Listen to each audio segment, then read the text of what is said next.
안녕하십니까. 저는 소개받은 마다가스카르 의료 선교사 이재훈입니다.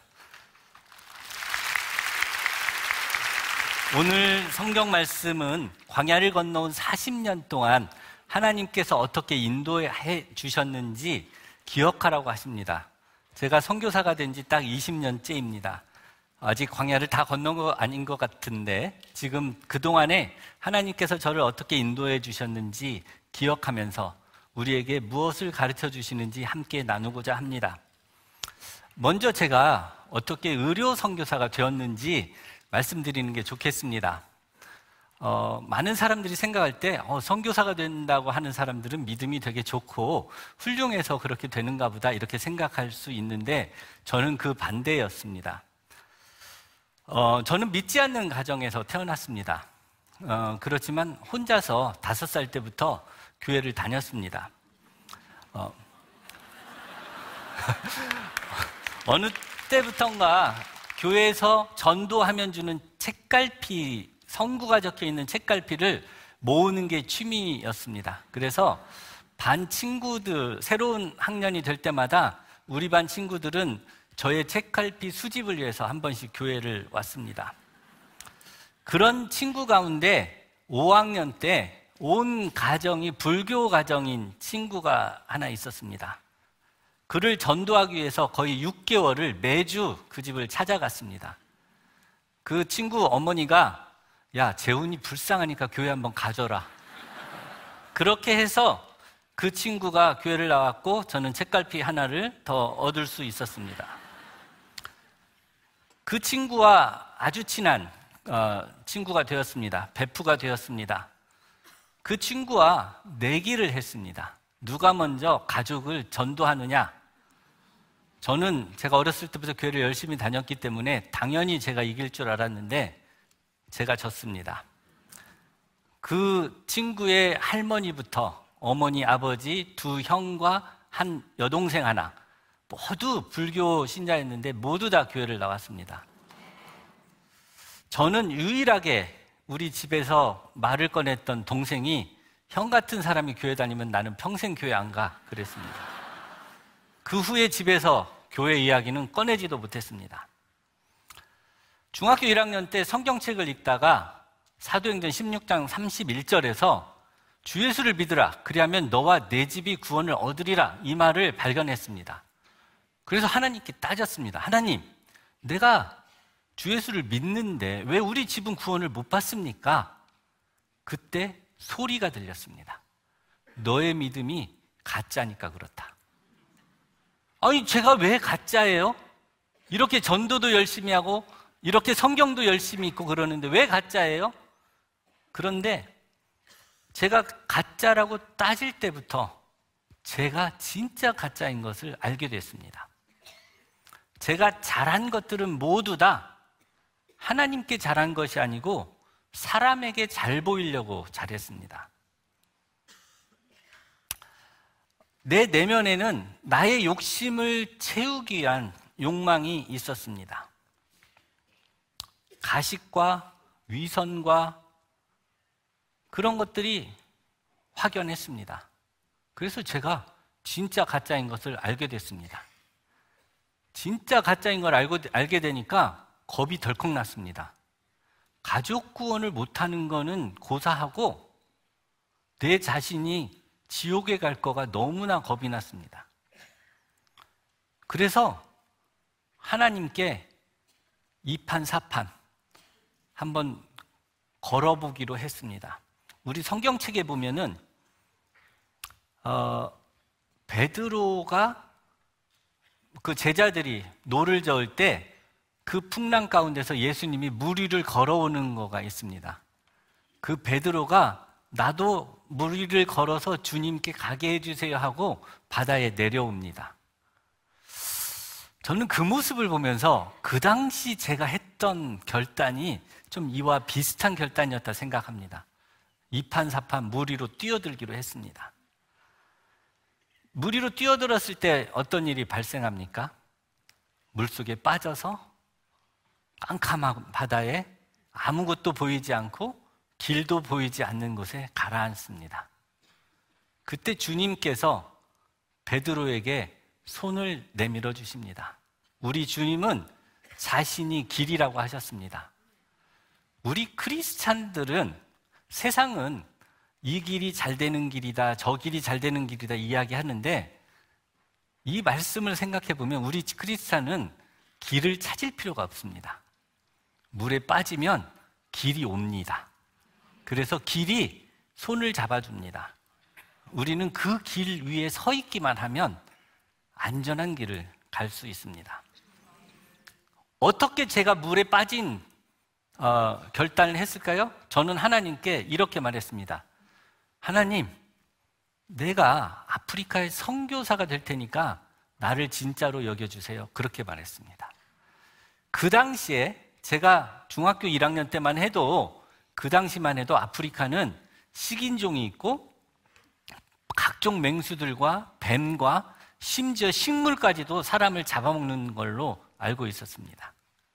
그런 데서 아프리카 선교사가 되겠다고 한 것은 거의 저의 전 인생을 걸었다고 이렇게 생각했습니다. 선교사가 되겠다고 결단을 하고 나면 모든 것이 싹 변해서 아주 좋은 크리스찬이 될 거라는 착각은 하지 마십시오. 저의 인생을 보니까 그렇지 않습니다. 하나님께서는 저를 제 성질머리 그대로 쓰실 수 없었습니다. 우리가 성경에 보면 법궤를 만드는 나무가 무슨 나무인지 아세요? 아카시아 나무라고 합니다. 씨띠 나무라고도 하는데, 제가 그 인터넷에서 씨띠 나무를 보니까 굉장히 꼬불꼬불해요. 목재로 쓰기 되게 어려운 나무 같아요. 그걸로 성궤를 만든다고 합니다. 그런데 그 나무만 있으면 안 되고 정금으로 그걸 쌉니다. 정금으로 싸는 이유가 그 구부러지고 그 휘는 그런 것들을 아마 막기 위해서 그런 것 같습니다. 정금으로 싼다는 말을 우리가 다른 말로 하면 예수로 옷 입는다, 이렇게 말을 할 수 있을 것 같습니다. 그러면 예수로 옷을 입는다 하는 건 뭐냐? 저희가 인생을 돌아볼 때 예수께서 옷 입혀주신다고 하는 게 무엇이냐, 이런 생각을 해봤습니다. 제가 보니까 우리들의 인생의 경험, 우리 주변에 있는 사람, 그리고 그런 관계 속에서 이루어지는 것이 예수로 옷 입는다 하는 것 같습니다. 고등학교를 졸업하고 무슨 선교사가 될까 하다가 의료 선교사가 되기로 했습니다. 하나님께 이렇게 걸었잖아요. 걸었는데 하나님이 내가 선교사가 되면 진짜로 여겨주실지 안 여겨주실지 답이 없었습니다. 그래서 뭔가 내가 약속을 지킨다는 표를 해야 될 것 같은데, 그 당시에 학생으로서 최선을 다해야 될 것 같은 거예요. 그러면 저는 좀 문과적 기질이 있었는데 어떤 것을 하면 될까 했는데, 이제 공부를 잘해야 되잖아요. 학생이니까. 근데 공부 잘하면 두 가지 길이 있었습니다. 하나는 의사가 되거나 하나는 법관이 되거나. 근데 아프리카의 법관이 되면 별 소용이 없을 것 같아서 의사가 되기로 했습니다. 고등학교 졸업하고 서울의 안암동에 있는 기숙사에서 살게 되었습니다. 처음 서울에 올라오고 나니까 아는 사람도 없고 어느 교회를 가야 될지 몰랐습니다. 그런데 듣기로 저희 어렸을 때 주일학교 전도사님이었던 분이 인천 백운역에 교회를 개척하셨다는 소리를 들었습니다. 그래서 인천 백운역에 갔습니다. 처음으로 전철을 타고 갔습니다. 2시간 걸렸습니다. 다시는 여기에 안 오리라. 이렇게 나는 바쁜 의대생이니까 열심히 공부를 해야 되겠다. 기숙사에서 제일 가까운 교회를 후딱 갔다 와야 되겠다. 이렇게 생각을 했습니다. 그 순간에 제 마음속에, 아니 아프리카에서 선교사 하겠다는 놈이 이 좁은 땅덩어리에서 개척교회 섬기는 것도 못한다고 그러느냐? 그런 소리가 들리는 것 같았습니다. 그래서 결혼하고 셋 날 때까지 그 교회를 다녔습니다. 형 같은 사람이 교회 다니면 나는 평생 교회 안 가 했던 동생도 교회의 멤버가 됐습니다. 동생이 교회 멤버가 된 이유가 있는데, 얘가 대학에 이제 처음에 시험 보러 왔잖아요. 제가 얘를 맡아서 시험장에 다음날 데려다 주는 일을 맡았습니다. 저보다 형이 하나 더 있긴 한데 형보다는 제가 더 잘할 것 같아서 그렇게 했습니다. 근데 그날 밤에 왜 동생이 나한테 그런 원망을 했을까? 그런 생각을 했는데, 제가 동생한테 잘못한 건 딱 두 가지였습니다. 하나는 어렸을 때 이렇게 엿 같은 거 사면 저는 한쪽을 이렇게 뭉뚱그리고 또 한쪽은 길게 내놓고 동생한테 고르라고 하면 100% 동생은 가늘고 긴 데를 선택했습니다. 그거야 뭐 동생이 선택한 거니까 뭐 그걸로 형 같은 사람이 교회 가면 나는 안 가, 이럴 말은 할 필요 없겠지만, 두 번째는 아마 좀 마음에 걸렸습니다. 우리 삼형제가 있었는데, 제가 형하고 싸우면 부모님들은 어린 것이 형한테 덤빈다고 혼내고, 동생하고 싸우면 큰애가 어린 동생을 이렇게 건든다고 혼났습니다. 그래서 어느 날 동생을 찝쩍찝쩍해서 덤비게 해가지고 패줬습니다. 아마 그것이 한이 맺혔던 것 같습니다. 그래서 그날 집에 와서 제가 이제 동생이 좋아하는 김치찌개를 끓여주고 잠자기 전에 사과를 했습니다. 재건아, 형은 너를 참 사랑한다. 형이 너한테 어렸을 때 잘못한 거 용서해줘. 그랬더니 동생이 이불을 뒤집어 쓰고 용서를 안 해줬습니다. 합격자 발표가 돼서 동생을 데리고 그 신촌에 있는 학교를 갔습니다. 동생이 보니까 가슴이 덜컥해서 고개를 떨구고 떨어졌구나 그러는 겁니다. 저는 제 눈에 동생 이름이 너무 잘 보이는 거예요. 그래서 재건아 축하해, 합격했다 하고 안아줬습니다. 동생은 어디? 나 떨어진 줄 알았어 이렇게 찾다가 결국 자기 이름을 봤습니다. 토요일이 되었습니다. 동생이 하는 말이, 형 내일 교회 어디 가? 그래서 이게 무슨 소리야? 나 좀 교회가 좀 멀긴 한데 나랑 같이 가자. 그때부터 동생이 교회를 다니기 시작했습니다. 동생은 늦게 예수 믿은 것이 억울해서 경영학을 공부하면서 신학을 부전공으로 했습니다. 방위라고 하나요? 집에서 이렇게 출퇴근하면서 다니는 그것을 하게 됐는데, 방위를 하면서 어머니 아버지를 앉혀놓고 성경을 가르쳤습니다. 그래서 어머니 아버지를 전도했습니다. 형은 유학을 가서 교회를 나갔다고 합니다. 근데 지금도 약간 까리합니다.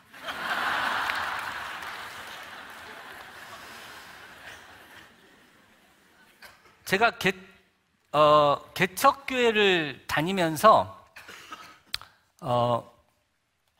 21살에 청년 집사가 되었습니다. 교회를 다니면서 청년 집사가 되니까 수요 예배도 나가고 토요일 청년부 예배도 나가고 주일학교도 하고 성가대도 하게 됐습니다.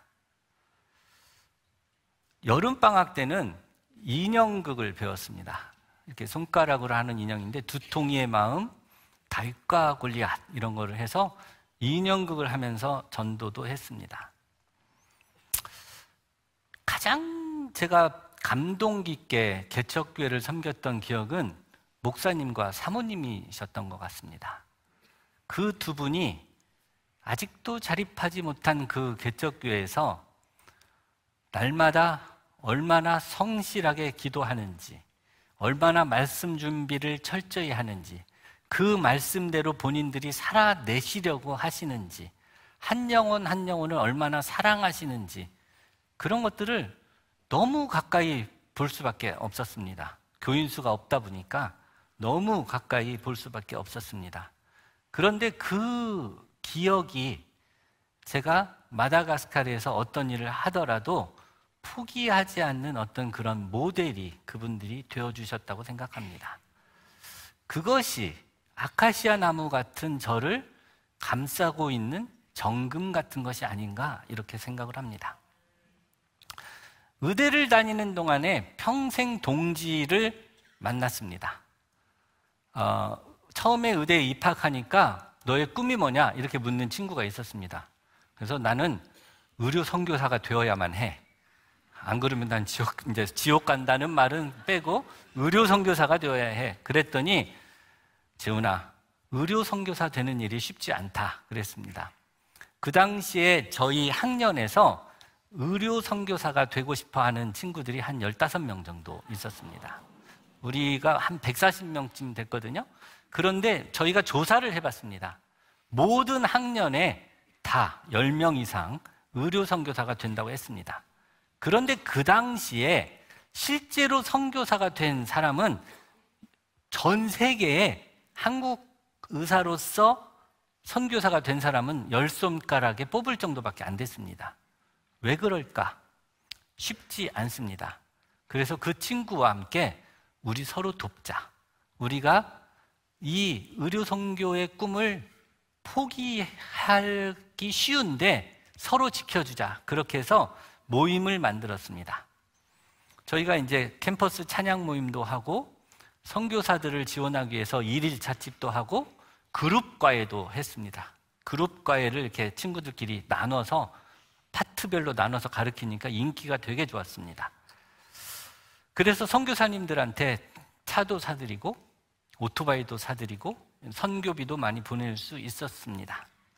그러한 친구들이 우리 회비를 모았습니다. 회비를 모았는데 우리는 두 가지를 꼭 해야 된다. 하나는 교회에 11조를 해야 되고 회비를 11조로 내야 된다. 그러니까 그 회원들이 모집이 많이 되지 않았습니다. 소수 정예의 회원들이 지금까지 저희를 위해서 후원하고 기도하고 있습니다. 또 한 가지 저의 굉장히 귀중한 동지를 만났는데 저의 아내입니다.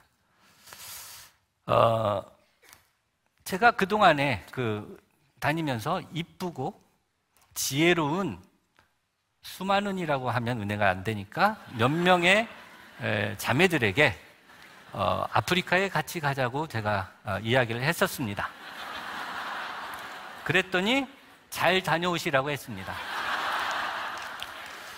그래서 하나님께 기도를 했습니다. 하나님, 제가 선교사로 나가고 싶은데 결혼을 하고 가는 게 좋을까요? 안 하고 가는 게 좋을까요? 하라고 하신 것 같습니다. 그래서 어떤 사람하고 할까요? 하나님께서 답을 주시지 않고 책을 주셨습니다. 리차드 범브란트 목사님이 쓰신 하나님의 지하운동이라는 책인데 범브란트 목사님이 공산치하에 있던 루마니아 교회에서 감옥에 가서 있었던 간증을 이렇게 써놓은 책입니다. 그런데 왜 이 범브란트 목사님이 감옥에 갔느냐? 사모님 때문에 갔습니다. 사바나라고 하는 사모님 때문에 갔었는데 어느 날 교회에서 루마니아가 공산치하가 되니까 제3자 교회에서 공산당이 지명한 목사가 설교를 하는 겁니다. 거짓 복음을 전하니까 사모님이 목사님 옆구리를 툭 쳐서 당신이 가서 예수님 얼굴에 있는 모욕을 씻어주세요. 그러는 겁니다. 그러니까 목사님이 또 뚜벅뚜벅 광대상으로 나가서 복음을 전합니다. 복음을 전하고 예배가 끝나니까 교회 안에 왔던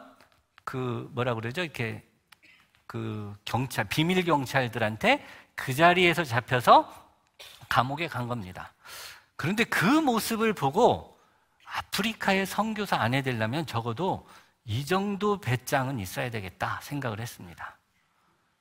그런데 저희 아내는 결혼의 유일한 조건이 하나님을 위해서 죽을 수 있는 남자였습니다.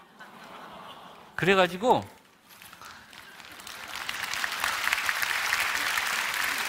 남편을 사지로 보낼 수 있는 여자라면 선교사 아내 될 자격이 있다. 이렇게 생각을 했습니다. 그래서 아내와 결혼을 했습니다. 우리 아내가 실제로 사지로 남편을 잘 보냅니다. 저희가 마다가스카르에 처음 갔을 때 노엘리라고 하는 자매가 있었습니다. 노엘리가 성탄절날 태어나서 이름이 노엘리입니다. 성서 유니온하고 함께 일을 하고 있었는데 이 노엘리가 선교사들한테 편지를 보냈습니다. 하나님, 내일이 예수님과 나의 생일인데 나한테 생일 선물을 주려면 저 무당 좀 치료해 주세요. 그런 편지를 보냈습니다.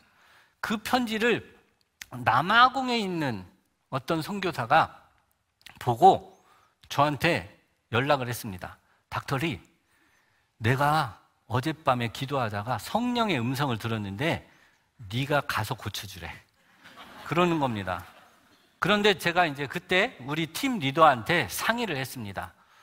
가야 될까요? 저 선교사가 저렇게 말하는데 저 말을 믿어도 될까요? 우리 팀 리더가 우기라서 비가 너무 많이 오니까 길이 위험하니까 가지 말라고 그랬습니다.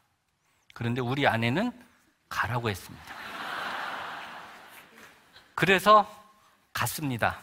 갔는데 길이 비에 쓸려 나가서 도로가 패여가지고 절벽이 됐습니다. 아슬아슬하게 빠지지 않고 돌아서 갔습니다.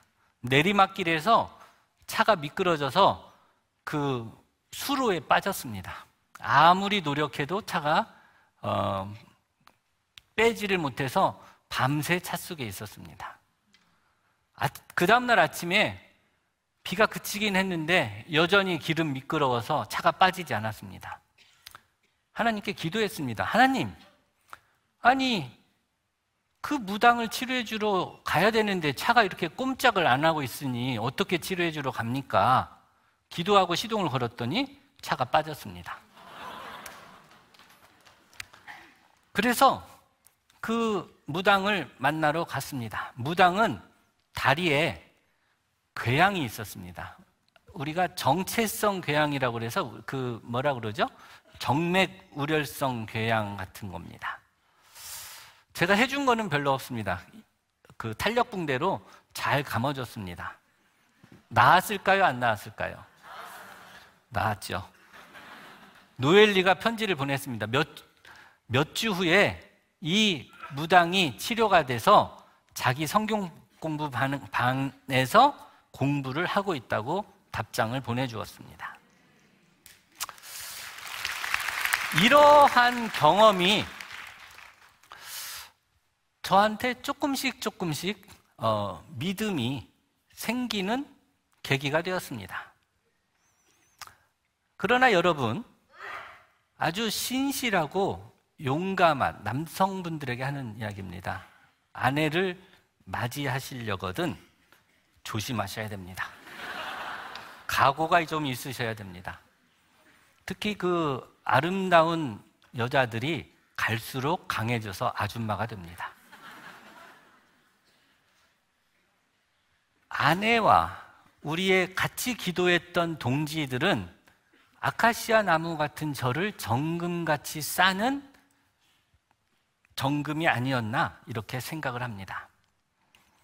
하나님께서는 또 사람들뿐만 아니라 경험을 통해서 제가 선교사가 될 수 있도록 준비를 해주셨습니다. 제가 처음 의사가 되어서 경북 예천군 호랑이가 운다는 뜻을 가진 호명면에서 공중보건의를 했습니다. 아주 환자가 얼마 안 오는 그런 동네였습니다. 아침에 면사무소 있는 데로 차가 나오면 밤에 들어갈 때 차가 한 번 있기 때문에 바쁘신 그 농부들께서 시간이 없어서 보건지소를 이용하지 않았습니다. 그래서 제가 이동진료를 했습니다. 각 리마다 일주일에 한 번, 두 번씩 계획을 짜서 찾아가서 환자들을 봤습니다. 한 번 갈 때마다 수백 명씩 환자를 봤습니다. 환자를 보고 나서 보건지소에 오면 제가 치료한 게 맞았나 틀렸나 의심을 했습니다. 제가 환자를 치료할 때는 굉장히 능력 있는 의사인 척하고 약을 줬지만 불안했습니다. 그래서 죽어라고 공부를 했습니다. 잘못 처방한 거는 다음에 가서 지난번 약이 조금 안 듣죠? 이걸로 바꿔드리겠습니다 하고 몰래 또 약을 바꿔주기도 했습니다. 그러다가 수원가족교회 협회로 임지를 옮겼습니다. 수원 가족교획협회에서는 제가 하는 임무가 있었는데 경기도 내에 있는 모든 직업 여성들의 성병 관리를 했습니다. 그래서 그분들에게 성병에 대한 강의를 정기적으로 해야만 했습니다. 그래서 많이 공부했습니다. 그리고 가족계획하고 가난해서 돈이 없는 산모들의 출산을 돕는 일을 맡아서 했습니다. 이게 마다가스카르에서 이동진료할 때 성병 환자가 그렇게 많은 줄 몰랐습니다. 하나님께서 미리, 저는 그 당시에 이게 무슨 뭐 선교의 준비인가 이런 거 상상도 못했는데 미리 이렇게 준비시켰습니다. 이동진료도 제가 마다가스카르에서 이동진료를 했는데 너무 쉬운 거예요. 공중보건이 때 해봐서. 또 다른 경험이 있습니다. 세브란스 병원에서 외과 레지던트와 펠로우를 했습니다. 레지던트 때는 항상은 아니지만 어떤 때는 침대에 누워서 자본 게 14시간, 일주일에, 하루가 아니고요. 일주일에 14시간 잔 적도 있습니다. 그렇게 고단하게 일을 한 거는 마다가스카르에서 이동진료할 때 환자들이 끊임없이 와도 지칠 줄 모르고 이렇게 일할 수 있는 어떤 그 끈기를 심어줬던 것 같습니다.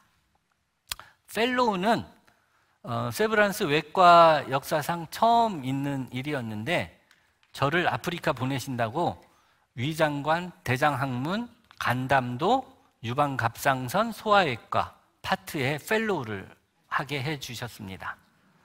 원래 그 펠로우 전임인가요? 이런 과정은 위암 전문의, 대장암 전문의 이렇게 훈련을 받는 건데 저를 위해서는 이 모든 파트를 다 공부할 수 있도록 해주셨습니다. 그리고 응급의학과에서 외상 환자를 다룰 수 있었고요. 차병원에서 산부인과 수술을 배웠습니다. 하나님, 제가 그때는 잘 몰랐습니다. 왜 그런 일을 하고 그렇게 배우는지 잘 몰랐는데 마다가스카르에서 환자를 치료하면서 알게 됐습니다. 그 만나는 환자들이 그때 그렇게 배우지 않았으면 치료할 수 없었겠다. 그러니까요, 하나님께서는 어떤 일을 하시기 위해서 되게 인내심을 가지고 준비시켜 주시고 훈련시켜 주십니다. 이스라엘 사람들이 막 힘들다고 하니까 빨리 구원해 주시는 게 아니라 한 아기가 태어나고 물에 빠져서 죽을 뻔한 애를 갈대상자에 구해주고 그 애가 40살 때까지 살았는데 도망가서 또 40년을 더 있다가 이제 구원하는 인도자로 오게 합니다. 얼마나 답답한지 모르지만 그런 철저한 준비를 하셔서 일을 하시는 하나님이신 것을 제가 깨달았습니다. 하나님께서 선교를 직접 하십니다. 요나 이야기를 보면 저는 이 요나는 정말 선교사들이 꼭 배워야 되는 성경책이다 이렇게 생각을 합니다. 요나가 하나님의 뜻에 어긋나서 이렇게 도망갔잖아요. 안 도망갔으면 어쩔 것 같아요. 요나는 아시리아하고 그 당시 유대하고 이렇게 비교해 보면 아시리아는 미국, 유대는 어떤 나라라고 해야 됩니다. 이게 여기서는 함부로 말하면 안 되기 때문에. 그런데 그런 격차가 나는 나라에 어떤 사람이 가서 아시리아 사람들한테 니네 회개해라, 니네 멸망한다 이런 말하면 듣겠습니까? 안 듣습니다. 그런데 어느 날 그 느느웨의 해변가에 엄청나게 큰 물고기가 나왔는데 무엇인가를 싹 토해놓고 갑니다. 근데 그 물고기 뱃속에서 나와 있는 게 뭔가 살아서 일어나가지고 니네들 멸망한다 이러니까 사람들이 얼마나 쇼킹하고 놀랐겠습니까? 그래서 그 하나님의 선교 방법은 이런 식입니다. 내가 거역해도 잘못해도 내가 실력이 없어도 하나님께서 뭔가를 극적인 어떤 것을 만드셔서 선교를 합니다. 앞으로 제가 이렇게 여러분들에게 나눌 이야기들이 바로 그런 것입니다. 제가 잘나서 한 것은 하나도 없고요. 많은 동역자들을 보내시기도 하고 또 내가 한 조그만한 일을 엄청나게 부풀려서 사람들이 정말 놀랍도록 만드셔서 일하시는 하나님을 보았습니다. 하나님께서 내 인생의 개척교회를 섬기며 공중보건의로, 인턴으로, 외과 레지던트로, 펠로우로 바쁘고 피곤할 때 그 힘든 시간을 지나게 하신 이유는 오랫동안 당신들을 광야에 머물게 하신 것은 당신들을 단련시키고 시험하여서 당신들이 하나님의 계명을 지키는지 안 지키는지 보려고 그랬다고 합니다.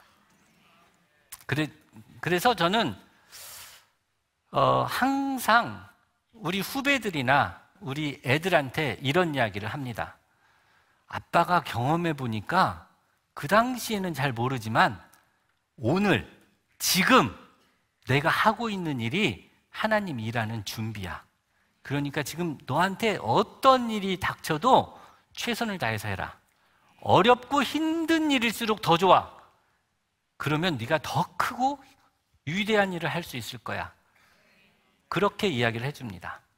그리고 또 미래에 우리가 그렇게 하는 위대한 일은 그 후의 미래의 준비가 됩니다.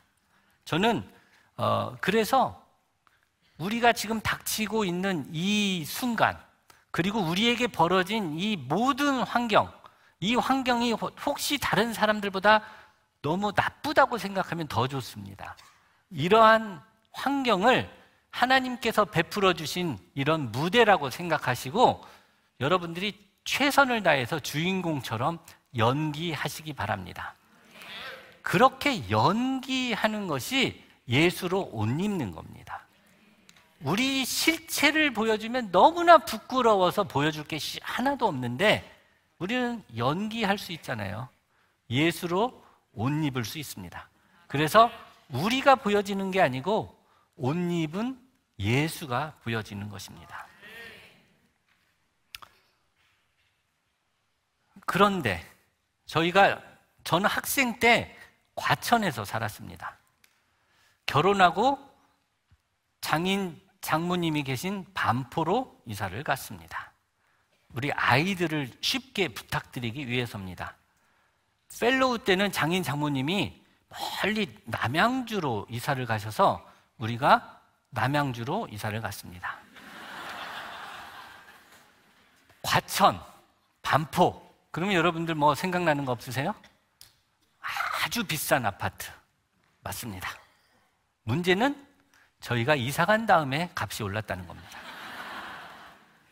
남양주는 20년이 지난 지금까지도 한결같이 아파트 값이 겸손합니다. 그런데 저희가 남양주로 이사를 가니까 애들 셋을 데리고 인천에 있는 교회까지 가기가 너무너무 힘들었습니다. 너무나 바쁜 외과 의사 생활을 하는데 특별히 그 아내가 애들 셋 데리고, 저는 이제 가끔 그 병원에서 당직 걸려서 못 가면 아내가 손이 2개밖에 없잖아요. 하나는 없고 하나는 잡고 하나는 잡고 이렇게 갑니다. 너무너무 힘들어서 제가 이제 미안하다, 교회에 미안하다. 그래서 오랫동안 다니던 개척교회를 사임하고 교적을 남양주에 있는 산흥에 있는 한 교회로 옮기게 되었습니다. 산흥에 있는 한 교회, 남성교회에 속해서 남성교회 활동을 했는데 거기서 또 굉장히 큰 사랑을 느꼈습니다. 그 남성교회 분들이 제가 병원에서 늦게 끝나고 늦게 오니까 구역 모임을 10시에 시작을 했습니다. 10시에 시작해서 새벽까지 이렇게 모임을 해주셨습니다.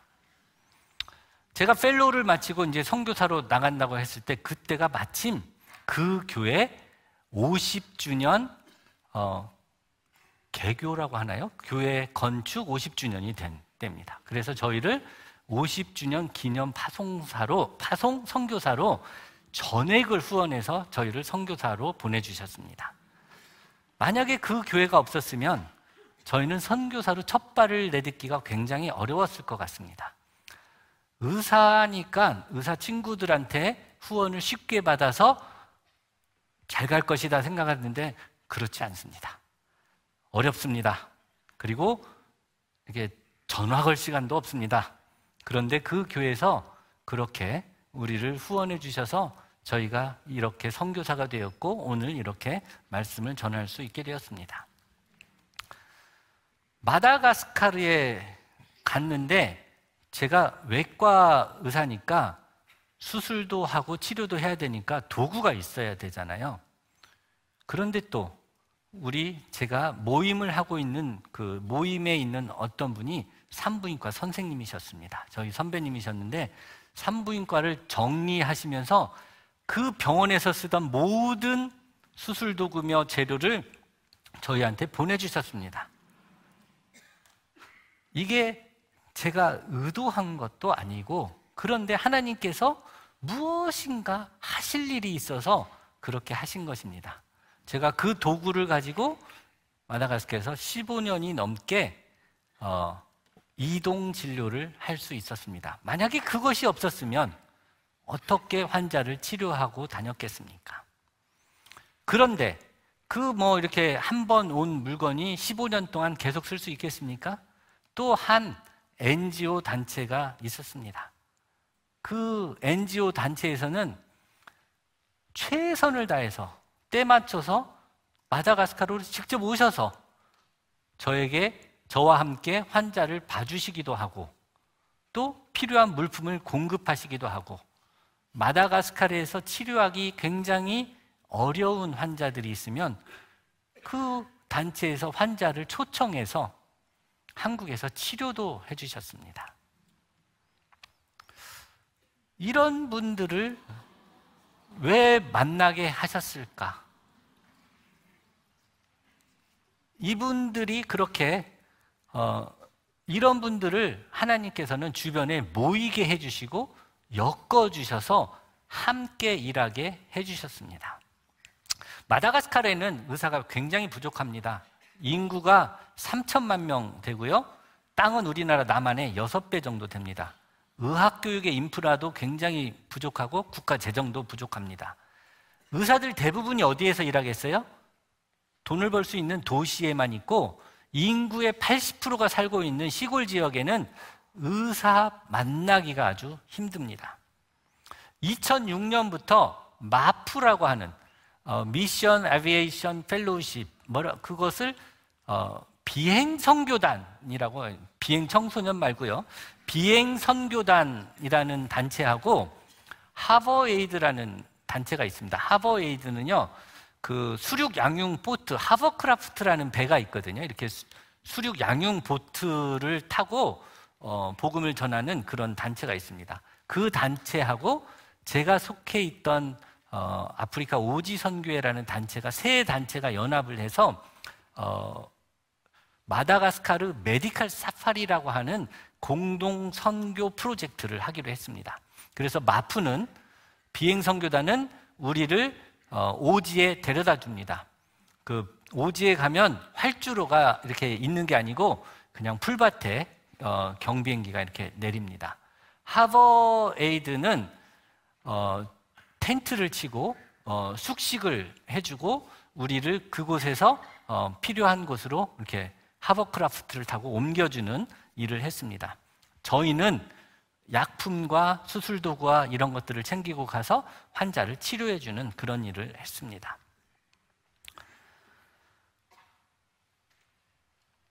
그러한 사역을 116번을 하게 되었습니다. 저희가 처음 그 사역을 시작한 곳은 마다가스카르 남서부에 망국기라고 하는 커다란 강이 있는 베루루아라는 곳에서 했습니다. 하루는 하버크라프트를 타고 어느 마을에 갔는데 하버크라프트가 딱 그 모래를 지나서 모래톱에 딱 정박을 하니까 동네 사람들이 혼비백산이 돼서 다 도망갔습니다. 그러다가 조금 지나니까 그 마을에 추장이라고 하나요? 족장, 촌장 어른께서 젊은 청년들을 잔뜩 데리고 왔는데 청년들이 창하고 도끼하고 칼 이런 거를 딱 차고 왔습니다. 그래서 그분들이 딱 우리를 둘러싸고 여기에 뭐하러 왔습니까? 이렇게 물어보는 겁니다. 제가 나는 의사여서 아픈 사람을 치료하러 왔다. 한 동네 사람들 전체를 봐도 한 300명, 400명 정도밖에 안 될 텐데 이 사람들이 평생 한 번도 의사를 만난 적이 없습니다. 그래서 세상에 의사가 뭐 하는 직업인가를 아는 사람이 한 명도 없었습니다. 그래서 저희가 한참을 설명했더니 이 사람들이 하는 말이 따하카니 운비아싸 그러는 거예요. 운비아싸가 뭐냐면 운비는 소라는 뜻이고 아싸는 일이라는 뜻입니다. 소 잡는 일을 하는 사람인데 백정이 아니고요. 거기에서는 소 잡는 일을 굉장히 신성하게 합니다. 피를 뿌리고 옛날로 치면 제사장 역할을 하는데 무당입니다. 그래서 아프면 100% 무당을 찾아갑니다. 그런데 이제 딱하니 운비아싸 그래서 제가 그날부터 외국에서 온 무당이 되었습니다. 저희 그 촌장이 우리를 웰컴하면서 우리를 환영하면서 자기 집에 머물게 해주고 우리가 이제 그 나무에 소를 잡을 때 쓰는 신성한 나무 곁에 이제 진료대를 설치하고 이제 환자를 기다렸습니다. 한참을 기다려도 아무도 안 옵니다. 그렇지만 동네 사람들이 또 가지도 않아요. 우리들이 뭐 하는지 구경거리 났어요. 그냥 쳐다보고 있고 우리가 가지고 온 그 어떤 것도 다 이 사람들한테는 신기할 따름입니다. 우리가 입고 있는 옷이며 뭐 이런 것들은 정말 이 사람들한테는 정말 신기한 거였습니다. 한참 후에 청년들이 들것에 혼수 상태에 빠진 청년을 데리고 왔습니다. 우리가 그 청년을 보니까 그 말라리아 테스트를 하니까 2줄이 쫙 나왔습니다. 말라리아로 이렇게 혼수 상태면은 한 80, 90% 죽습니다. 저희가 수액을 주고 말라리아 약을 주었습니다. 그 다음에 온 애는 한 4살, 5살 정도 된 남자아이인데 애가 설사를 너무 해서 거의 쇼에 빠진 상태로 쭉 늘어져서 왔습니다. 그 마을에서 설사가 그렇게 되면 하루 이틀 만에 죽습니다. 그런데 저희가 이제 치료를 했는데 그 설사난 아이에게 먼저 수액을 주고 항생제를 주고 있었더니 애가 한 해열제를 주고 좀 있었더니 애가 조금 지나서 마당을 걸어 다녔습니다. 그걸 보고 사람들이 이제 우리들에게 와서 진료를 받기 시작했습니다. 각종 병을 치료하게 되었습니다. 그리고 이제 그날 거기서 자고 아침에 일어나서 우리가 또 간단한 아침 식사를 하고 환자를 보고 있는데 혼수 상태였던 그 말라리아 환자가 일어나서 밥을 먹고 있었습니다. 왜 그런지 아세요? 평생 한 번도 의사를 만나지 못한 사람이 약을 써본 적이 없습니다. 그러니까 우리가 준 그 당시만 해도 말라리아는 저항균들이 많다고 했는데 이 사람들은 평생 한 번도 말라리아 약을 먹어본 적이 없어서 그냥 우리가 준 약에 너무나 잘 반응을 한 겁니다. 그래서 그 현대 의약품 때문에 제가 아주 영험한 무당이 되었습니다. 어느 날은 소강도들이 한 수십 명이 몰려들었습니다. 마다가스카르 그 베르루아 지역은 바라 족속이라는 족속들이 대부분입니다. 이분들은 목동들입니다. 그런데 이 목동들끼리 서로 소를 훔치는 그런 일이 있습니다. 그리고 특별히 그 소년이 장가를 갈 수 있는 청년이 되려면 케냐의 마사이족들이 사냥을 해가지고 오는 것처럼 이 사람들은 소를 훔쳐야 됩니다. 그래서 좀 어떻게 보면 좀 낭만도 있어요. 이렇게 소를 훔치고 오면 잘 성공적으로 훔치면 그날 맥주 3병 그리고 젊은 아가씨 1명을 이제 주면서 너는 어른이다 이렇게 하는 그 풍습이 있습니다. 그런데 어느 날부터 어떤 사람들이 돈을 현금을 주고 사기 시작했습니다. 그러니까 그 돈에 눈이 먼 사람들이 소를 훔쳐서 팔다가 점점 규모가 커져서 떼강도가 되었습니다. 그래서 소를 지키려고 하는 사람과 소를 훔치려고 하는 사람들끼리 총으로, 칼로, 창으로, 도끼로 이렇게 싸워서 상처가 많이 생겼습니다. 그래서 수십 명의 소 강도떼 같은 사람들이 왔는데 어깨에는 검정실과 빨간실로 죽음이 피해가라는 부적을 다 붙이고 있습니다.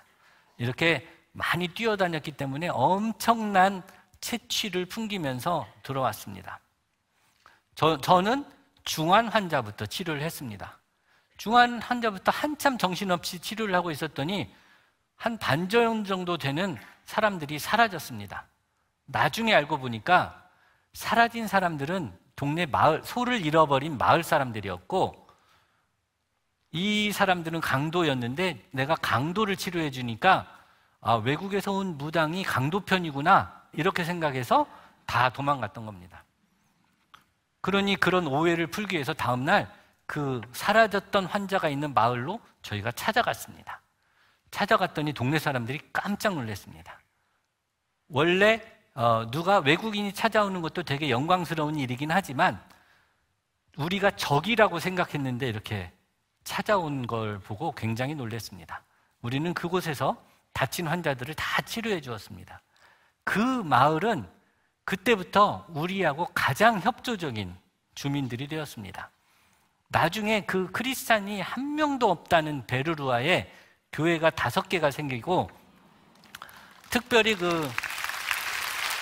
이 소강도에 당했던 마을의 사람은, 그러니까 그 베르루아는 군이라고 하면 면 정도 되나요? 면이나 동네 정도 되는데 그 동네에서 처음으로 교회가 생기는 마을이 됐고, 그곳 사람들은 예수를 믿느냐고 물어보면 10명 중에 3명이 예수 믿는다고 대답하는 마을이 되었습니다.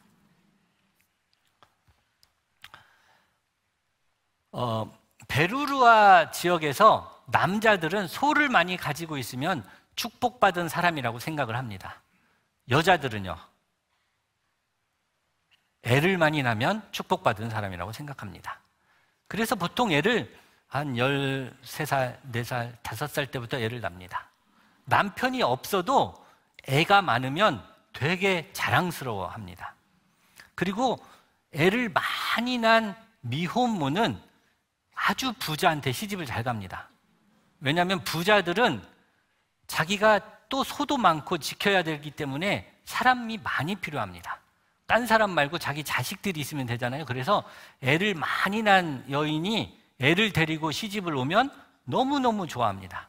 그리고 또 애를 많이 낳기 때문에 다음에 또 애를 낳을 수 있는 능력을 증명했기 때문에 인기가 좋습니다. 그런데 어느 날 여자들이 여러 명이 모여서 저한테 왔습니다. 저한테 와서 하는 이야기가 우리도 아기를 좀 낳게 해달라. 저한테 애를 낳게 해달라고 부탁을 하는 겁니다. 제가 무슨 재주로. 그래서 도대체 이 사람들 말이 무슨 말인가? 어떤 사람들이 자기네 동네 무당이 너는 평생 아기를 못 낳을 거라고 했던 여인이 우리한테 치료를 받고 나서 임신을 했다는 겁니다. 자초지종을 살펴보니까 성병에 걸렸었는데 우리가 항생제를 주고 치료한 여인 몇 명이 나서 임신을 했던 겁니다. 그러니까 막 때로 몰려와서 애 낳는 약을 달라고 그런 겁니다. 우리가 그렇게 그 현대 의약품으로 이렇게 영험한 치료를 하기 시작하니까 원래 있던 무당들이 화가 나기 시작했습니다. 하루는 저희가 베이스 캠프에서 환자들을 치료를 했는데 치료를 한 다음에 동네에 이상한 소문이 났습니다. 외국에서 온 무당이 아이의 눈을 빼가고 어떤 사람의 간을 빼갔다고 소문이 났습니다. 도대체 우리는 눈 수술한 적도 없고 간은커녕 배를 열어보는 수술을 한 적도 없는데 이게 도대체 무슨 말인가? 가만히 생각해 보니까 제가 언청의 아이를 수술했던 생각이 났습니다. 그 언청의 아이를 수술을 하는데 얘가 마취를 하려니까 너무 이렇게 무서워서 얘가 벌떡 일어난 거예요. 벌떡 일어났는데 얘 머리를 이렇게 천으로 감쌌는데 왼쪽 눈이 천으로 가려져 있었던 겁니다. 그러니까 얘가 벌떡 일어나니까 그 야전 침대에서 이렇게 수술을 하고 있었는데 동네 사람들이 삥 둘러서 이렇게 힐끗힐끗 보고 있었거든요. 그런데 얘가 벌떡 일어나니까 우 하는 소리가 났었습니다. 그래서 저 사람들 왜 저래? 하고 계속 수술을 했는데 아마 그걸 보고 눈을 빼갔다고 생각한 것 같습니다. 그리고 또 한 사람은 옆구리에 그 간이 오른쪽에 있거든요. 그 사람은 왼쪽을 수술을 했습니다. 왼쪽에 주먹만한 고름주머니가 있었습니다. 그 고름주머니를 이렇게 도려내고 그 고름주머니를 검정 쓰레기 봉지에 제가 버린 적이 있습니다. 그것을 간하고 반대편인데도 불구하고 간을 빼갔다고 이렇게 생각을 한 것 같습니다. 그런데 무당들은 그런 소문이 난 것을 자기들의 권위를 회복하는 기회로 생각을 한 것 같습니다. 그래서 우리가 자기 마을에 오면 독살시키겠다는 소문을 공공연히 퍼뜨리고 다녔습니다.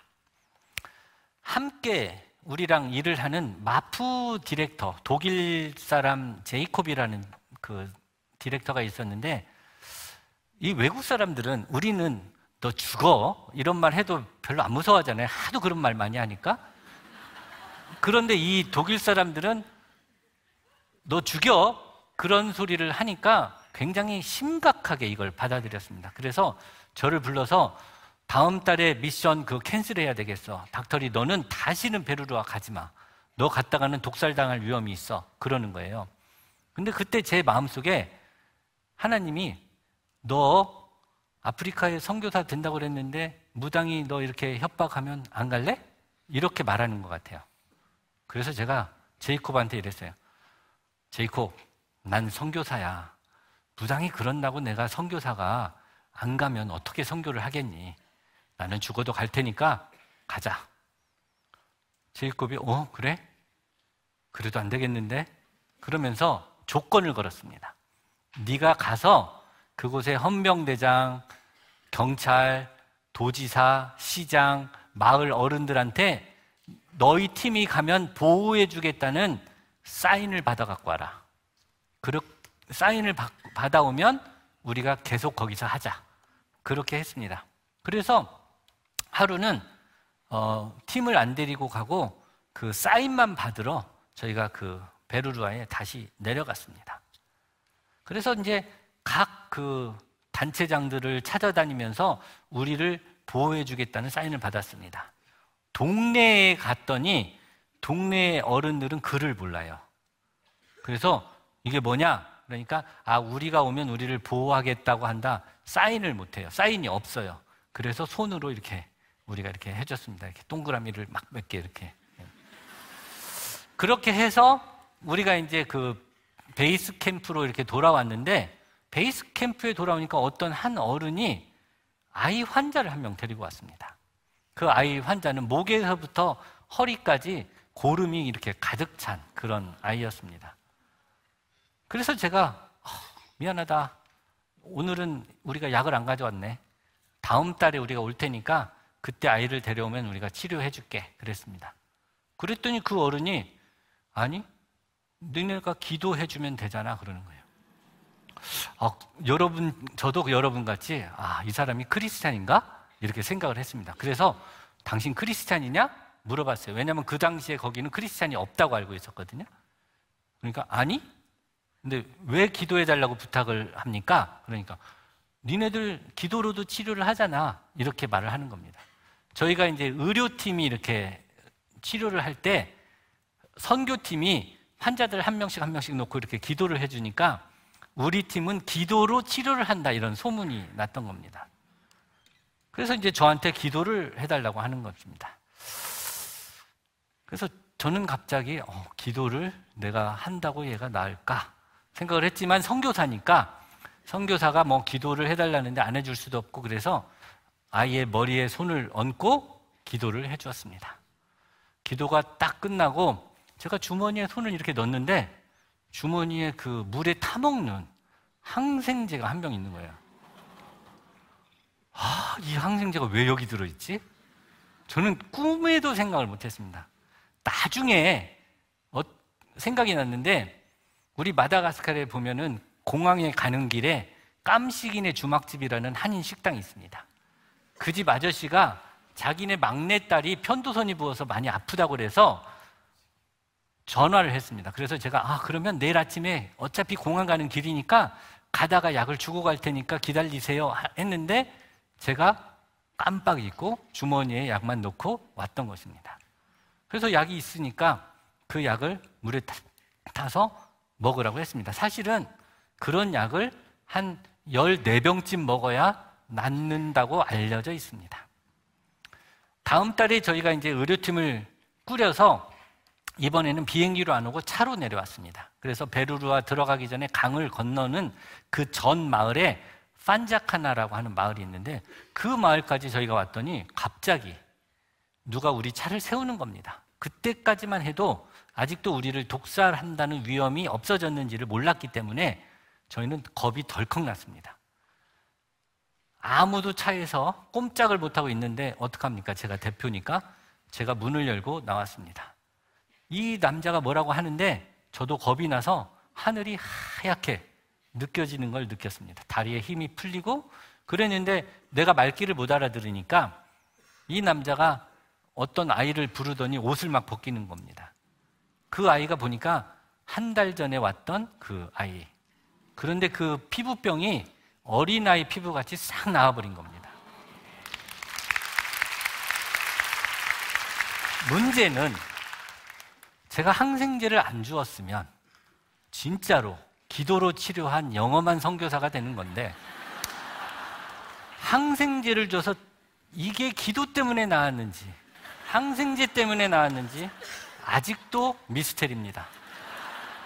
아마도 주님께서 나의 기도의 능력이 조금 부족한 것을 아시고 항생제를 좀 더해 주신 것 같습니다. 저희가 이제 그 마을을 찾아갔습니다. 어떤 마을을 찾아갔더니 그 마을의 그 이장이 우리한테 네가 그 피부병 걸린 아이를 치료한 그 의사냐 이렇게 물어보는 겁니다. 그래서 그렇다고 하니까 우리를 동네 그 중앙에 딱 데리고 가서 그 동네에서 가장 좋은 의자들을 쫙 놓고 상을 해놓고 동네 여자들이 모여서 전통춤을 막 추고 환영식을 한 다음에 닭하고 쌀을 가져와서 우리한테 이렇게 줍니다. 그리고 아주 진수성찬을 해서 진수성찬이라는 게 이제 닭을 삶아주는 겁니다. 진수성찬을 해서 우리한테 대접을 하고 우리가 치료를 합니다. 다음 마을에 갔는데도 여전히 똑같이 네가 그 피부병 아이를 치료하는 의사냐 이렇게 물어보는 겁니다. 그래서 그렇다고 하고 이제 우리가 치료를 하고 베이스 캠프에 돌아와서 도대체 이게 무슨 일이냐 물어봤습니다. 그랬더니 그 동네에서 뽑은 레하 씨라고 하는 스텝이 한 명 있었는데 그 스텝이 그러는 겁니다. 이 아이가 피부병이 걸린 지 3년이 됐는데 베루루아의 온 무당이라는 무당은 다 찾아가서 치료를 해봤지만 안 됐다는 겁니다. 그런데 내가 기도하고 난 다음 날부터 낫기 시작하더니 이렇게 나았다는 겁니다. 그래서 닥터리가 아주 영험해서 이 동네 무당들이 우리를 독살하기로 했는데 저 사람을 잘못했다가는 자기가 저주를 받을지 모르겠다 이렇게 생각을 해서 우리를 감히 독살하지 못했다는 겁니다. 어느 날 저희가 또 환자를 치료하는데 그 베루루아 지역에서 가장 센 무당이 저희를 찾아왔습니다. 암바뚜부리라고 하는 동네에서 무당이 찾아왔는데 바뚜부리가 무슨 말이냐면 이 바라족속은 사람이 죽으면 그 사람 위에다가 돌을 막 쌓아 놓습니다. 그러면 이제 시체가 다 썩고 뼈가 다 이렇게 그 진토가 되고 나면 그 흙을 항아리에 이렇게 담아 놓습니다. 그리고 그 사람을 대표해서 비석 같은 돌을 하나 이렇게 세워놓습니다. 그리고 다음 사람이면 돌을 세워놓고, 그런데 그 돌을 둥그렇게 세웁니다. 바투브리가 돌이 둥그렇게 있는 마을, 그런 뜻입니다. 일종의 종묘 같은 곳이에요. 그런데 특별히 이 무당은 그 베루루아의, 옛날에는 다 그 나름대로 왕이라고 부르는, 판자카라고 하는 그 왕이라고 부르는 사람들이 있었는데, 그 왕족의 종묘가 있는 곳에서 무당을 하는 사람입니다. 이 사람이 오니까 동네 사람들과 이런 사람들이 다 일어나서 예를 표하는 겁니다. 그런데 그 사람이 왜 왔냐면 양쪽에 탈장이 있어서 옵니다. 아무리 죄송합니다. 아무리 영험한 무당이라도 이런 그 수술을 해야 되는 그런 병은 치료할 수가 없습니다. 그래서 왔는데 저희가 이제 수술 동의서를 받아야 되잖아요. 그래서 우리 그 무당님 보호자분 계세요? 이렇게 하니까 12살 먹은 꼬마 여자애가 이렇게 나오는 겁니다. 그래서 아니 너 말고 할머니 오시라고 그래라. 그러니까 이 여자가 정색을 하고 저한테 제가 부인입니다. 저희가, 여러분들도 놀랬죠. 저도 그랬습니다. 너무 놀라서 한동안 말을 못하다가 어떻게 된 거냐 물어보니까 이 12살 여자애가 귀신이 들렸는데 무당이 귀신을 쫓아낸 다음에 이 여자의 부모한테 소를 2마리인가를 갖다 주고 부인을 삼았다고 하는 겁니다. 그래서 할 수 없이 그 소녀가 아니죠. 이제 그 무당의 부인한테 수술 동의서를 받고 이제 우리가 수술을 했습니다. 국소 마취로 수술을 하니까 가끔은 따끔거리고 아프기도 할 텐데 이 무당은 수술이 끝나는 동안 정말 꿈쩍도 안 했습니다. 그러니까 제가 볼 때도 약간 경외심이 들었다고 해야 되나요? 좀 그런 느낌이 들었습니다. 수술이 끝나고 저희가 이제 수술받은 환자에게만, 그냥 일반 진료받은 사람들은 그 사형리 같은 쪽보금을 주고 수술받은 사람한테는 성경책을 주고 있었습니다. 무당도 수술을 받았기 때문에 성경책을 주는데, 아까 그 사진 좀 보여주세요. 무당이 성경책을 봤더니 손을 사시나무 떨듯이 떠는 겁니다. 그래서 우리는 도대체 이게 무슨 일이냐, 그렇게 의연하던 이 사람이 왜 사시나무 떨듯이 떠는가. 그래서 시간이 많이 갔군요. 죄송합니다. 그래서 이게 무슨 일인가 이렇게 물어봤더니 이 무당이 갑자기 내가 지금부터는 우디가시로 약을 만들지 않겠다. 보통 무당이 이제 사람들이 아프면 약을 주잖아요. 그 약을 만들지 않겠다고 하는 것입니다. 시키지도 않았는데. 그런데 한 가지 물어보는 겁니다. 내가 정기적으로 그 마을에 제사를 지내는데 내가 그 제사를 지내도 되냐 안 되냐 이렇게 말을 하는 겁니다. 저는 그 무당에 내가 선교사인데 제사를 지내라고 할 수도 없고 저렇게 부탁을 하는데 안 하라고도 할 수도 없고 이러는 상황에서 같이 갔던 그 전도팀의 말라가시 목사님이 이렇게 말을 했습니다. 당신이 지금 이 사랑하는 여인이 있지 않냐? 예, 있습니다. 당신이 이 여인을 사랑하는데 이 여인이 당신 말고 다른 남자를 사랑하면 어떻겠느냐? 무당의 눈빛이 바뀌었습니다.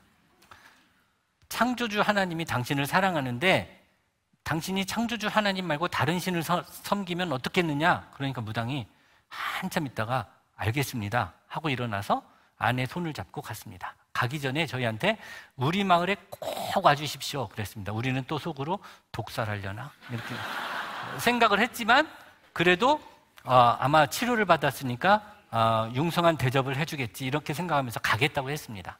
그런데 그 마을에 가려고 할 때마다 비가 오고 그래서 못 갔습니다. 그 마을까지는 걸어서 하루 반을 가야 됩니다. 몇 년 후에 오랜만에 저희가 베루라에 다시 갔는데 동네 사람들이 저한테 와서 그러는 겁니다. 무당이 닥터리 엄청 찾아다녔어. 왜? 저는 또 무당이 재발해서 화나서 저를 찾는 줄 알고 왜? 그랬더니 무당이 성경책 있으면 좀 더 달래. 그래서 제가 이제 마프에 전화를 걸어서 한 박스 20권 들어있는 성경책을 이렇게 달라고 했습니다. 저희가 현대의학의 도움으로 수많은 환자들을 치료했습니다. 이러한 모든 그 환자들을 치료할 때 정말 하나님의 인도하심과 도우심이 있었다고 생각을 했습니다. 제가 특별한 훈련을 받게 하신 이유는 그 환자들의 기도와 고통 소리를 들으신 하나님이 그 환자들과 그 장소에서 딱 그 시간에 만나게 해서 치료받게 해주신 줄로 이렇게 믿습니다. 제가 그 의료 선교를 하게 됐을 때 많은 사람들이 저를 비난했습니다. 닥터리가 하는 것은 선교가 아니고 봉사활동이야. 복음을 전해야지. 그런 말을 많이 들었습니다. 그런데 이제 하나님이 저한테 복음을 막 전하라고 하면 저를 목사를 만드시지 왜 의사를 만들었겠냐. 저는 또 이렇게 반박을 하면서 하나님께서 다 뜻이 있어서 그런 거야 라고 이야기를 합니다. 그렇다고 해서 우리가 복음을 전하지 않는 것은 아닙니다. 한 부족 이야기만 하겠습니다. 마다가스카르 남서부에는 지금도 나무를 막 이렇게 막 비벼서 불을 피는 부족이 있습니다. 수렵과 채집 생활을 하는 미케아 부족이라는 부족이 있는데 그 미케아 부족은 그 미케아라고 하는 숲속에 사는 사람들입니다. 이 미케아 부족에게 복음을 전하기 위해서 주누르라고 하는 말라가시 선교사가 가려고 했습니다. 그런데 이 미케아 부족은 다른 사람이 숲에 들어오는 걸 무척 경계하고 만나는 것도 싫어합니다. 누가 들어가면 다 숨어버리거나 자기들끼리 막 특별한 리듬의 신호를 보내서 경계를 합니다. 그래서 이 주누르 목사가 그 미케아 숲속에서 한 7km 떨어진 마시꾸리 족속이 있는 마을에 살면서 이제 접촉점을 찾고 있었습니다. 그런데 이 마시꾸리 족속들이 외부에서 온 이 주누르 목사와 그 동료들을 싫어했습니다. 주누르 목사가 아내하고 같이 온 선생님 한 분하고 이렇게 조그마한 학교를 했습니다. 자기 아들 3명 그리고 동네 애들 4명 해서 7명 있는 학교를 했는데 어느 날 그 선생님이 갑자기 죽었습니다. 주누르의 막내 아들이 마당에서 막 거품을 물면서 이렇게 죽어가고 있었습니다. 그 마푸 비행 선교단이 주누르를 좀 서포트하고 있었는데 주누르에게 그 햄 무전기를 주어서 주누르가 SOS를 보냈습니다. 마푸가 주누르에게 이런 일이 생겼는데 닥터리가 같이 가서 그들이 건강한지 안 건강한지 좀 살펴봐 줄 수 있겠니? 그래서 제가 이제 같이 갔습니다. 그리고 이 가족을 수도 타나로 데리고 와서 저희 집에 며칠 머물렀습니다. 머무르면서 주누르가 제가 외과 의사이고 선교사라는 걸 알고 자기 사역을 좀 도와달라고 했습니다. 그래서 저희가 이제 안자베 투룽구라고 마시꾸리가 사는 그 마을에 내려갔습니다. 저희가 가서 치료를 하니까 난리가 났습니다. 현대의학의 도움으로 많은 사람들이 정말 기적을 맛보았습니다. 많은 무당들이 주누르와 친구가 되었습니다. 그런데 그 마을에 칸드레라고 하는 미케아 숲속의 사람인데 그 마을에 와서 살고 있는 사람이 있었습니다. 그 사람이 어느 날 그 미케아 족장 중에 한 사람인 판다하라가 큰 위험에 빠졌다고 주누르한테 이야기를 해주었습니다. 무슨 일인가 하면 그 여러 유엔 단체에서 마다가스카르의 숲을 보호하기 위해서 많은 자금을 줬는데 이 사람들이 정부에서 그 실적을 올리기 위해서 화전민들, 숲에 불 지르는 사람들을 다 내쫓는 정책을 하고 있었습니다. 그때 그 판다하라 족속도 화전민으로 여겨져서 쫓겨날 판이었습니다.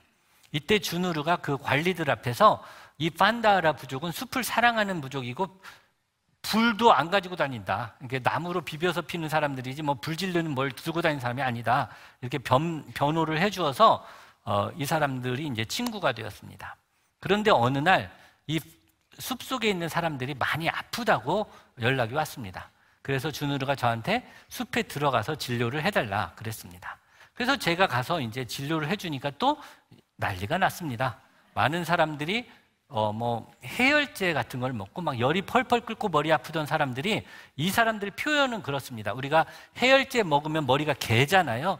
머리가 개는 느낌을 위에서부터 이렇게 발끝으로 신이 내려오는 느낌이라고 이렇게 표현을 합니다. 그러니까 막 얼마나 영험해요, 이 사람들이 볼 때는.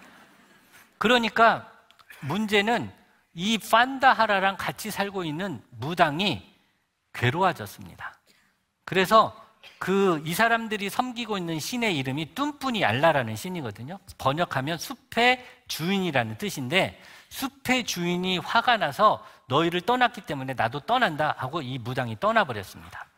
근데 무당은 몇 주 후에 바닷가에서 죽음으로 발견되었습니다. 무당이 떠난 다음에 실제로 이 미케아 숲속에서 나쁜 일이 생겼습니다. 이 약탈을 당했습니다. 이 약탈을 당했는데 이 중에서 가장 아끼는 게 뭐였냐면 람부라고 하는 멧돼지 뼈를 다 뺏겼습니다. 지금 판다하라 추장 뒤에 뼈들이 이렇게 쌓여 있는데, 이 사람들은 왜 뼈를 거기에 쌓아놓냐면 이 사람들의 세계관이 있습니다. 자손들은 조상의 뼈가 있는 곳에 모여 살아야 합니다. 그러니까 뼈를 거기다 두면 멧돼지의 자손들이 그 주변에 모여 살기 때문에 사냥감이 많을 거다, 이렇게 생각을 하는 겁니다. 그런데 멧돼지 뼈를 약탈당하고 나서 멧돼지가 없어진 겁니다. 제가 볼 때는 숲이 파괴돼서 환경 문제로 멧돼지 개체수가 줄어들어서 없어진 거라고 생각을 하지만, 이 사람들은 멧돼지 뼈를 약탈당해서 사냥감이 없어졌다고 단단히 믿고 있었습니다. 어느 날 이제 저희가 그곳에서 환자들을 치료해 주는데 어떤 한 아이가 있었습니다. 고기를 못 먹어서 그런지 마을 사람들의 영양 상태가 완전 나쁜데, 그 아이도 영양 상태가 너무 나빠서 탈장이 있었는데 온 장이 탈장으로 다 빠져나왔습니다. 이 아이를 수술해야 되겠다고 하니까 아주 저에 대한 신뢰가 대단하잖아요. 그래서 닥터리가 수술해줘라, 이렇게 뭘 하든지, 제가 얘를 수술을 하든지 뭘 하든지 그냥 저한테 맡기는 겁니다. 근데 저희가 이제 마취를 설명을 했습니다. 우리가 이 아이가 너무 어려서 전신 마취를 할 건데, 우리가 마취를 하면 이 아이는 잠이 들 것이다. 잠을 자고 통증을 느끼지 못할 것이다. 그러면 우리가 수술을 하고 잠시 후에 깨어서 올 것이다. 이렇게 설명을 했더니 엄마가 깜짝 놀라서 아이를 안고 도망가는 거예요. 이게 무슨 일이지? 저희도 영문을 몰랐습니다. 나중에 사람들이 와서 웅성웅성해서 내가 설명 다시 했는데, 우리가 마취를 설명했는데 엄마가 애를 안고 숲으로 도망가 버렸다. 근데 나중에 한참 설득을 해서 판다하라가 이제 수술을 맡겼는데, 도망간 이유가 뭐냐면, 제가 이 사람들은 통증을 모르는 깊은 잠, 그게 죽음이에요, 죽음. 그래서 제가 이 사람들 말로 어떻게 해석되었을까 이렇게 통역을 해드리면, 내가 이 아이를 죽여서 통증이 없게 하고 수술한 다음에 다시 살려서 보내줄게, 이렇게 설명을 했던 겁니다. 그러니까 엄마가 놀란 거예요. 그런데 이제 한참 설명을 했더니 그 추장이, 판다하라가 죽든지 살든지 닥터리디가 마음대로 해라, 그래서 이제 수술을 했습니다. 그리고 이 아이가 무사히 잘 살아서 돌아오니까 동네 사람들이 막 박수를 치고 난리가 났어요. 그리고 이제 진료가 끝나고 우리가 이제 돌아가려고 하는데, 동네 사람들이 모여서 저한테 이렇게 한마디 하라고 하는 겁니다. 그래서 제가 요한복음 3장과 1장의 말씀을 합쳐서 이야기를 했습니다. 하나님이 이 세상을 사랑해서 그의 아들을 보냈는데, 그 아들을 영접하면 하나님의 자녀가 되는 권세를 줬다. 요약하면 그런 이야기입니다. 그런 이야기를 했더니 그 판다하라 족장이 가만히 듣고 있다가 갑자기 일어나서 덩실덩실 춤을 추면서 노래를 하는 겁니다. 노래가 다 끝나고 하는 이야기가, 오늘 닥터리가 이야기한 그 신이 우리 숲에 왔다. 첫 번째. 두 번째, 닥터리는 지금부터 내 아들이다. 그래서 제가 미케아 족속의 이제 한 멤버로 편입이 됐습니다. 그때부터는 제가 아무 때나 숲에 가도 아무도 경계를 하지 않고, 또 이 사람들도 언제든지 저한테 와서 뭘 달라고 이렇게 할 수 있는 그런 사이가 됐습니다. 어느 날 판다라가 많이 아프다는 소식이 왔습니다. 저희가 진료팀을 꾸려서 가려고 하는데 시간이 좀 지체됐습니다. 시간이 지체되는 동안 판다라가 돌아가셨습니다. 저희가 갔을 때는 판다라 족속의 한 반절은 숲으로 가 있고 자녀들과 동생들, 부인들, 이렇게 직계 자손들이 모여 있었습니다. 저는 판다라 그 무덤 곁에서 마르다와 마리아의 오빠 나사로가 부활한 이야기를 이들에게 해주었습니다.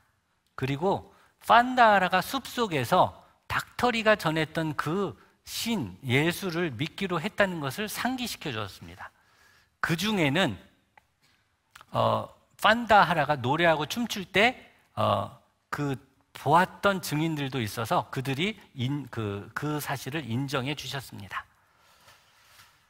그래서 한 사람 한 사람씩 당신들은 그 판다하라가 말한 그 신을 믿겠느냐 했을 때 이 사람들이 다 믿겠다고 했습니다. 그런데 어떤 사람이 손들고 말을 했습니다. 우리는 그 새로운 신을 운비아싸가 없어서 어떻게 섬기는지 모른다. 무당이 없어서 어떻게 섬기는지 모른다 그러는 겁니다. 그래서 그 판다하라 가족을 위한 사경회를 했습니다. 주누르 목사와 제가 일주일간 가르치고 안자베 투릉구에 있는 교회가 매주 예배가 끝나면 이 미케아 사람들에게 가서 성경을 가르쳐 주기로 했습니다. 안자베 투릉구 사람들이 이 미케아 교인들한테 안자베 투릉구 교회로 와서 예배를 드리면 어떠냐 권유를 했는데 사람을 꺼려하는 이 사람들이 안 갔습니다. 그래서 미케아인을 위한 교회를 짓기로 했습니다.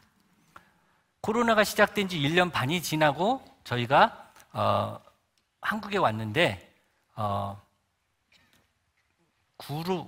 구리에 있는 한 교회 집사님을 만났습니다.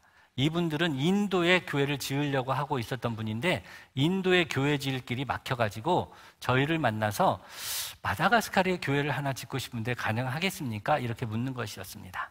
저는 하나님께서 이 미케아 교회를 지을 수 있도록 허락하셨다는 것을 알게 되었습니다.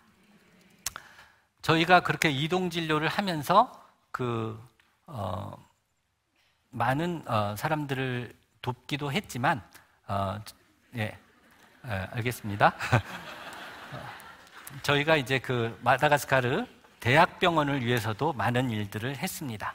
코로나 기간 동안에는 마다가스카르 코로나 대응 사업을 했고요. 그 덕분에 마다가스카르 대통령을 만나서 제가 이러한 일을 하고 있다는 사실을 알려주게 되었습니다. 대통령이 자기도 마다가스카르 오지에 이동진료를 통해서 의료 서비스를 제공하고 싶은데 도와달라고 했습니다. 저는 저와 같은 사람을 300명 키우도록 허락해달라고 부탁을 해서 대통령께서 바로 비서실장한테 이렇게 연락을 해서 대학 학장님하고 의과대학 학장님하고 보건부 장관님을 불러서 닥터리가 말한 프로젝트를 해라 그렇게 했습니다. 그래서 지금 저희는 그 코이카의 지원을 받아서 저와 같은 의사를 양성하는 교육과정 개발 사업을 하고 있습니다. 이 교육과정 개발 사업이 끝나면 양성 사업을 해서 마다가스카르 114개 디스트릭트에 약 300명의 의사들을 양육하려고 이렇게 생각을 하고 있습니다. 저희는 앞으로 이런 일들을 더 잘하기 위해서 플랫폼 사역을 하려고 합니다. 저희가 300명의 제자를 키우려고 했는데 가만히 생각해 보니까 300명을 키울 수 있는 선교사 300명을 섬기는 게 훨씬 더 이득이겠더라고요. 그래서 저희들이 알고 있는 모든 정보를 다 동원해서 선교사들이나 단기 봉사자들이나 중장기 봉사자들이 일할 수 있도록 하는 플랫폼 사역을 하려고 합니다. 정리하고 말씀을 마치도록 하겠습니다. 하나님은 우리 인생에게 우리를 어떻게 인도하셨는지 기억하라고 하십니다. 저는 오늘 하나님께서 저의 인생에 어떻게 인도하셨는지 말씀을 드렸습니다. 너의 믿음은 가짜야라고 시작한 저의 인생이 하나님께서 일일이 간섭하시고 인도하시는 것을 저는 느끼면서 살아계신 하나님을 느낄 수 있었습니다. 우리가 때로는 하나님의 그 인도하심을 느끼기 위해서 우리 자신을 베드로처럼 투신할 필요도 있습니다. 그러한 투신이 길이 우리에게 오게 하는 길이기도 합니다.